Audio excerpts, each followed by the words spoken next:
Today I show you how to make your Android phone faster with developer options. There are settings that you can change to make the animations a little bit faster.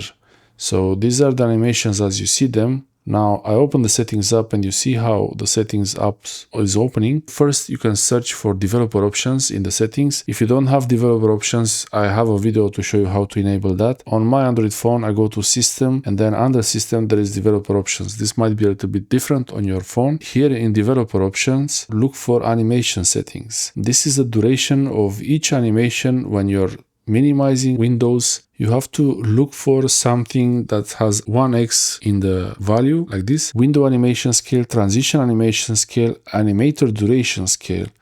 These ones are by default set to 1x and I don't recommend turning them off, animation off, but it's much faster if you turn them to 0.5.